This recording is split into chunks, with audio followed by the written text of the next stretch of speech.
Welcome to Strategy Saturday. I'm Charles Carillo, and today we're going to be discussing how to successfully hire and train virtual assistants.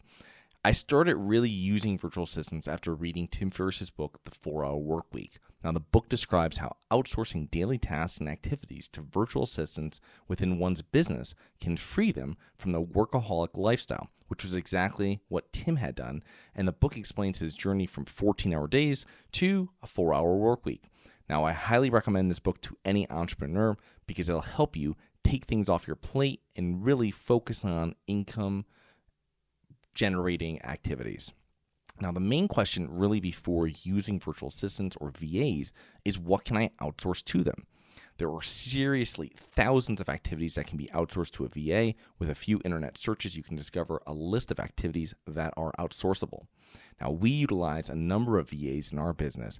We have VAs to edit our podcasts and YouTube episodes and images, handle our marketing and social media, helping us with performing online research for our web design, handling incoming emails and messages, performing reoccurring tasks, property underwriting, updating our email newsletter, updating our CRM, writing content, posting content, bookkeeping, and more.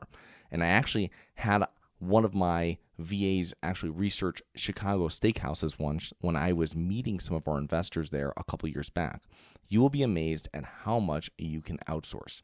So we mainly use Upwork.com for our virtual assistants, and it's fairly easy to create a job post using their website.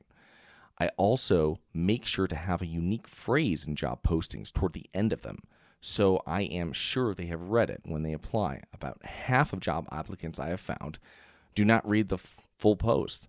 This phrase will be something like, make sure you reply that with, I have experience with HubSpot in the first line of a response when applying. And you can add this phrase in the second to last paragraph to weed out people who are applying and not reading. Next, I will confirm the job particulars when they apply. I have had it before when people have no idea what they applied for, or they want to renegotiate the rate, the price that you set on there that they applied for. You can just delete these people as soon as this happens.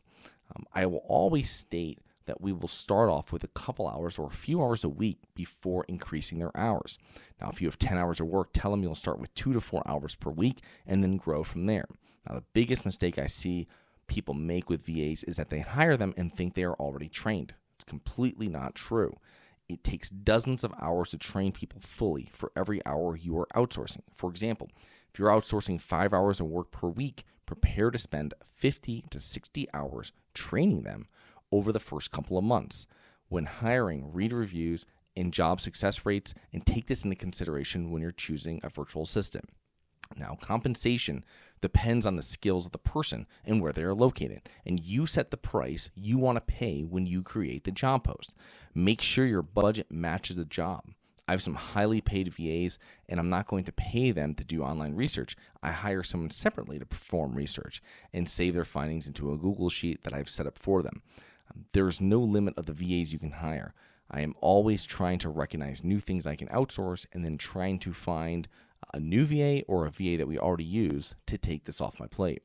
Spend a week and keep track of what you do consistently, weekly, daily, etc., and identify activities that you can outsource and start with a couple easy tasks and then build off of that.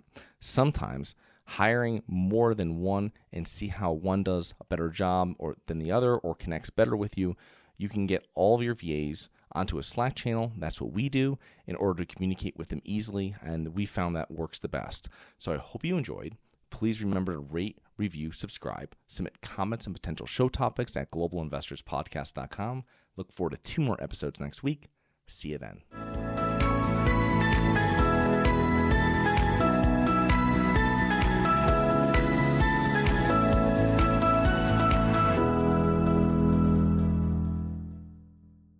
Nothing in this episode should be considered specific, personal, or professional advice. Any investment opportunities mentioned on this podcast are limited to accredited investors. Any investments will only be made with proper disclosure, subscription documentation, and are subject to all applicable laws. Please consult an appropriate tax, legal, real estate, financial, or business professional for individualized advice. Opinions of guests are their own. Information is not guaranteed. All investment strategies have the potential for profit or loss. The host is operating on behalf of Syndication Superstars, LLC exclusively.